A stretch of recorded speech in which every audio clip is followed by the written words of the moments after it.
So, what's up guys? Welcome sa channel natin. So, ngayon, i-content natin yung nag-comment sa ating video na kung ano daw ba yung mga skills na meron tayo for AGIELF. So, sa AGIELF, ito yung skills ko ngayon.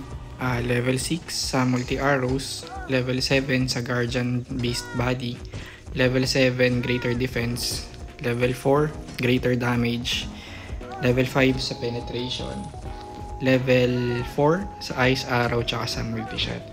So ang tanong nyo dito kung ano daw ba yung mga pina-priority for AGIELF.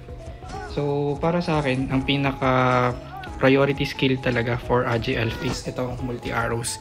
Kasi ito yung ginagamit sa pagpapalevel sa mga dungeons, sa pag-kill ng mga boss. At ayun, sa halos lahat is ito talaga yung ginagamit. Then next siguro is yung Guardian Beast Body. Kasi for additional defense din to.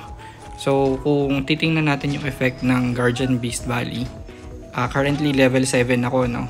So dito kung makikita nyo, plus 1034 na defense. So sobrang laking bagay niya kapag nagbo-boss or kahit sa PvP. Tapos sa iba naman, yung iba is optional naman na to, especially yung mga buff skills like yung heal, greater damage, and greater defense. So sa akin kasi, yung greater defense, kinuha ko yung level 7 dahil sa effect na to.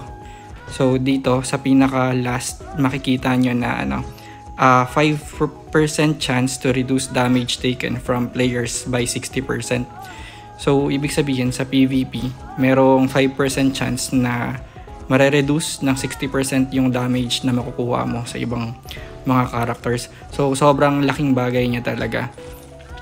Then yung greater damage, ito pinalevel ko na lang kasi may mga extra pa naman ako na skill shards. Same din dito sa penetration, tapos sa ice arrow tsaka sa multi-shot. Itong mga poison arrow, dodge tsaka focused attack naman is nakukuha to sa mastery. So pa-level mo lang yon, then magle-level na rin yan. Tapos ayun, yung Golden Fighter Summoning, ni-level 4 ko siya kasi ginagamit ko siya pang farm din minsan, since additional damage din to sa mga minions. Tapos ayun, so for skills ng elf, ayun lang siguro. So pinaka-priority talaga is yung multi-arrows. So pataasin mo siya hanggang kaya. Then next yung Guardian Beast Body. Tapos mandatory na lang yung mga buff. So kung hindi naman kayang i-level 7 tong greater defense, okay lang din kahit hindi na siya kunin kasi wala masyadong dagdag.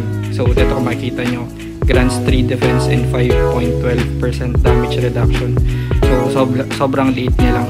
Kinuha ko lang talaga siya para dun sa additional na 5% chance sa PvP. Then itong mga heal, ayun, pinalevel ko lang kasi may extra swords pa. So yung diskarte naman sa pagpapadami ng skill shards, ako ang ginagawa ko kasi binibili ko lahat ng mga level 4 skills. Then kapag kumpleto ko na or okay na ako na mag-reset, ayun, ginagamit ko yung mga shards na yun, so para mas dumami ng dumami. So every time na may makita ako na level 4 na heal, itong greater defense, greater damage, penetration, itong ice arrow or multi-shot, binibili ko siya. Tapos kapag madami na akong level 4, magre-reset ulit ako para may additional skill shards naman ako.